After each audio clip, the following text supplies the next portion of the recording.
श्री मंगराय सिद्ध महात्म्य ग्रंथ. लेखक प्रकाश बाबूराव शीत. अध्याय 13वा, भाग 3. मंगराय सिद्धाचा व सिद्ध साहित्याचा न्याय आणि आरकेरी ते घुणकी प्रवास. कृष्णा नदी ओलांडताना आंब्याच्या मुलाने नावेतून पलीकडे न्यायला नकार दिल्यानंतर मंगराय सिद्धाने कांबळ्याची घडी पाण्यावर टाकली आणि वेताच्या काठीने वल्ले मारत तो पुढे सरकू लागला. तिकडे ते 4 भाऊ त्याला पकडण्यासाठी नदीकाठी आले. त्या ठिकाणचे नाव आहे हरिपूरचा संगम. मंगराय सिद्ध थोड्याच अंतरावरती गेला होता. त्याला पाहून 4 बंधूंनी त्यास हाक दिली, दादा थांब, तुला तुझ्या आईची शपथ आहे, तू चोर आहेस. चोर शब्द कानी पडताच तो तिथेच थांबला. ते शब्द ऐकून त्यास बरे वाटले नाही. ते बंधू मनातल्या मनात घोळू लागले, गुरुची भक्ती केली म्हणून कांबळा पाण्यावरती तरंगत आहे. मंगराय त्यांच्याजवळ आला व म्हणाला, हे सिद्ध साहित्य मला माझ्या गुरुने आपल्या हाताने उचलून दिले आहे व ते मी घेऊन आलो आहे. मी परत देणार नाही. पंचांना बोलावून न्यायनिवाडा करू, खरे काय ते पाहू. ते सर्वजण मिळून संगमेश्वराजवळ आले व म्हणू लागले, आपण आमचा न्यायनिवाडा करावा. संगमेश्वर म्हणाला, तुमचा हा निवाडा फार कठीण आहे. तो सोडवण्यासाठी मिरजेच्या मीरासाहेबांजवळ जावे. तिकडे आंब्याचा बाळ सरकारी नाव घेऊन नदीच्या पात्रात पुढे सरकू लागला. आंब्याचा बाळ मनी विचार करू लागला होता, हा धनगर बरे वाईट तर करणार नाही ना. नाव नदीच्या पात्रात मध्यभागी आली होती. अचानक सोसाट्याचा वारा सुरू झाला. नाव हेलकावे घेऊ लागली. नाव गरागरा फिरू लागली व त्याच क्षणी नाव बुडाली. सर्व लोक व केना बुडाला. आंब्याचा बाळच फक्त वाचला. मंगराय सिद्धाने सांगितल्याप्रमाणे खरे ठरले. त्याच्या साक्षीस कृष्णा नदीच्या पात्रातील पाणी होते. नाव बुडाल्याची वार्ता गावभर पसरली. गावातील सरकारी अधिकाऱ्यांनी त्या आंब्याच्या बाळास दोषी म्हणून पकडून आणून खांबास बांधले. त्याच्या अंगावरती चुन्याचे पाणी मारून चिंचेच्या फोकाने मारण्यास सुरुवात केली. आंब्याच्या बाळास सरकारी अधिकारी मारत होते ते गुरे राखणाऱ्या मुलांनी पाहिले. ती मुले ही घटना बाळाच्या बापास सांगण्यासाठी पळत पळत त्याच्या बापाजवळ आली. तो गोफण घेऊन शाळवाची राखण करीत होता. घडलेला प्रकार ती मुले त्या म्हाताऱ्यास सांगू लागली. त्या म्हाताऱ्यास कानाने कमी ऐकू येत होते. तो म्हातारा त्या मुलांना म्हणाला, तुम्ही पहिल्यांदा तुमची गुरे बाजूला घ्या. त्यातील एक मुलगा त्याच्याजवळ गेला व त्यास सांगू लागला, बाबा तुझ्या मुलाने काही गुन्हा केला आहे. त्याला चावडीत बांधून सरकारी अधिकारी मार देऊ लागले आहेत. तुम्ही गोपन धोंडे ठेवून लवकर जावे. ते ऐकून तो आंबी धावत धावत चावडीच्या कट्ट्याला गेला. अधिकाऱ्यांना सांगू लागला, जरा थांबा, मी माझ्या मुलाला विचारतो. गावकरी व अधिकाऱ्यांनी सांगितले की तुझ्या मुलाने सरकारी नाव बुडवले आहे. त्यातील सर्व माणसे बुडाली आहेत. तो म्हातारा बाप म्हणाला, मी माझ्या मुलाला विचारतो, तोवर माझ्या मुलाला मारू नका. वरिष्ठांनी मारायचे थांबवले. तो आंबी आपल्या मुलास विचारू लागला, बाळा इतके दिवस तू नाव चालवत होतास, पण आज तुझ्या हातून अशी चूक कशी काय झाली आहे. त्यावेळी आंब्याचा बाळ म्हणाला, बाबा एक धनगर आला होता. त्यास मी पलीकडे जाण्यासाठी 2 पैसे दे असे म्हणालो, पण त्याने सांगितले की त्याच्याकडे पैसे नाहीत.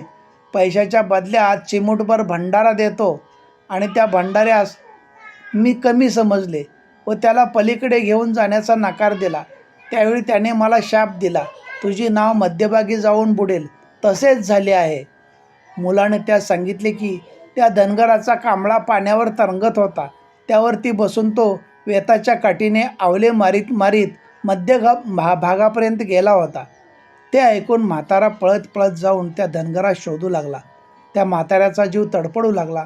देव मंगरायाने जरा वेगळे रूप धारण करून म्हाताऱ्याला दमवले होते. त्याचे रूप वेगळे दिसत होते, परंतु त्यास खरा कोण ओळखत नव्हता. त्या क्षणी मंगराय सिद्ध गालातल्या गालात हसत होता. त्या म्हाताऱ्यास तो दिसला. तो म्हातारा देवाजवळ येऊन आपला आत्मा कळवळून विनंती करू लागला, देवा आता आपणच आमच्या त्रासाची वाट मोकळी करावी, आम्हाला या संकटापासून वाचवावे. सरकारी अधिकारी नाव बुडवले म्हणून माझ्या मुलाला मार देऊ लागले आहेत. माझ्या मुलाने गर्वाच्या भरात नावेमध्ये तुम्हास न घेता तुमचा अपमान केला आहे. त्यासाठी मी माफी मागत आहे. इथून पुढे त्याच्या हातून अशी गोष्ट कधीही घडणार नाही. त्यावर देव म्हणाला, यापुढे तुझ्या नावेत कोणीही धनगर आला तर त्याचे पैसे न घेता त्यास पलीकडे घेऊन जावे अशी अट आहे. त्या म्हाताऱ्याने होकार दिला. देवाने त्याला ती लाख मोलाची भंडाऱ्याची चिमूट दिली व सांगितले की ही कृष्णेच्या पात्रात टाक, म्हणजे नाव व सर्व लोक वरती जिवंत येतील. पण लक्षात ठेव की धनगराचा कुत्रा जरी आला तरी त्यास मोफत पलीकडे सोडावे. म्हातारा भंडारा घेऊन कृष्णेच्या काठावर गेला. मंगराय सिद्धाचे नाव घेतले व त्याने नदीच्या पाण्यात भंडारा फेकला. त्याच वेळी नाव वरती आली व सर्व लोक जिवंत वरती आले. ते पाहून मंगरायाचा महिमा वाढू लागला. त्याने त्या सर्वांना काठावर आणले. मग त्या अधिकाऱ्यांनी त्या आंब्याच्या बाळाला सोडून दिले. इकडे मंगराय सिद्धाने आपल्या गुरुच्या बळावरती हरिपूर ते मिरज इतका मायारूपी बोगदा तयार करून त्यामधून तो मिरज गावी पोहोचला. त्यावेळी सायंकाळी 5ची वेळ झाली होती. सायंकाळी 5 नंतर तेथील वेशीची दारे बंद करावीत असा मीरासाहेबांचा आदेश होता. त्याचे पालन नोकर करीत होते. त्या नोकरांजवळ देव आला व त्यांना गळ घालू लागला. माझ्यासाठी थोडा वेळ दरवाजा उघडा करावा, म्हणजे मी आत जाईन. परत आपण दरवाजा बंद करावा. नोकर म्हणाले की आत्ता आम्हास दरवाजा उघडण्याची परवानगी नाही, तरी आपण सकाळी यावे, त्यावेळी आपणास आत सोडतो. आता आपणास आत सोडले तर राजा आम्हास नोकरीवरून कमी करेल. देवाने आपल्या वाटव्यातील भंडारा काढला व बंद दरवाजावरती फेकला. त्याच वेळी झडपा दारे उघडली व देव आत गेला. परत दारे खिडक्या बंद झाल्या. त्यावेळी मीरासाहेब गायीवरती स्वार होऊन फेरफटका मारत होते. ते देवास दिसले. त्यांच्याजवळ जाऊन देव सांगू लागला, आपण मला पाठीशी धरावे. माझे 4 भाऊ माझ्या पाठीमागे लागले आहेत. त्यावेळी मीरासाहेबांची नजर त्याच्या गळ्यावरती पडली. त्या गळ्यातील तो चौकलिंग चमकताना दिसू लागला. तो पांढरा शुभ्र चौकलिंग चमकत होता. मीरासाहेब म्हणाला, तू जातीचा वाणी आहेस व लिंगायताचा धनी आहेस. तुझे माझे कसे जमेल सांग बरे. प्रत्येक गुरुवारी माझा आहार मांसाहार आहे. तो मंगरायास सांगत होता, राजास देवाने विनंती केली, माझे 4 भाऊ मला पकडून घेऊन जाण्यासाठी माझ्या पाठीशी लागले आहेत. आपण स्नानसंध्या करावी व मला आपल्या पाठीशी धरावे. इतक्या वेळेत ते 4 भाऊ पाठलाग करत मिरजेच्या वेशीपाशी आले. वेशीची दारे बंद आहेत हे त्यांनी पाहिले व विचार करू लागले की आपण आत कसे जायचे. आणि त्यांनी नोकरास विनंती केली, आम्हास पण आपण आत सोडावे. आमचा दादा आत गेला आहे. नोकर म्हणाले, आम्ही आता कोणालाही आत सोडलेले नाही, तुम्हास पण सोडणार नाही. तुमच्या भावाच्या देवरूपाचे आम्हास काय समजले नाही. आपणास आत सोडले तर राजा आम्हास नोकरीवरून काढून टाकेल. आम्हास नोकरीस मुकावे लागेल. आपण रात्रभर येथेच काढा. सकाळी आपणास आत सोडले जाईल. त्यावेळी त्या 4 भावांनी आपल्या घोड्यांना मागे सारले व जोराच्या वेगाने वेशीच्या तटावरून उड्या घेतल्या. ती साधू अमोघसिद्धाची बाळे आहेत असे समजल्यावरती मीरासाहेब शांत झाला. मीरासाहेबास हे 4 सांगू लागले, आमचा मोठा भाऊ मंगराय सिद्ध वेत कांबळा व भंडाऱ्याचा वाटवा चोरून घेऊन आला आहे, म्हणून आम्ही त्यास पकडून मातेसमोर उभे करणार आहोत. त्या क्षणी मंगराय सिद्ध बोलता झाला.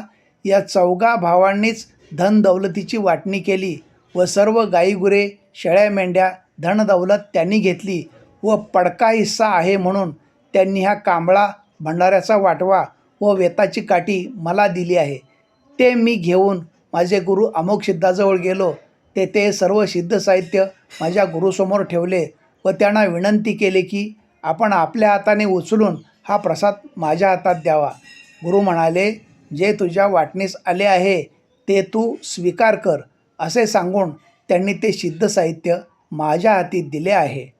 मी चोरून आणलेले नाही. हे ऐकून मीरासाहेब चक्रावून गेले होते. त्यांना फार मोठे कोडे पडले. कोणाचे खरे व कोणाचे खोटे अवघड झाले होते. आता निवाडा कसा घ्यायचा मनामध्ये चिंता करू लागला. त्याने धनगर समाजाचा एक व्यक्ती बोलावून घेतला. त्याचे आडनाव हुलवान असे होते. तो मीरासाहेबांना खास सोबती होता. ते त्यास म्हणाले, या 5 भावांची जेवणाची व झोपण्याची व्यवस्था कर असे त्यास सांगितल्यानंतर त्यांना त्यांच्यासोबत पाठवून दिले. ते लिंगायत आहेत याची राजाने जाणीव करून दिली. हुलवान त्यांना आपल्या घरी घेऊन गेला. त्यांची जेवणाची व झोपण्याची चांगली व्यवस्था केली. फार मोठी पुण्याई त्याने पदरी बांधून घेतली. अध्याय 13 भाग 3 समाप्त.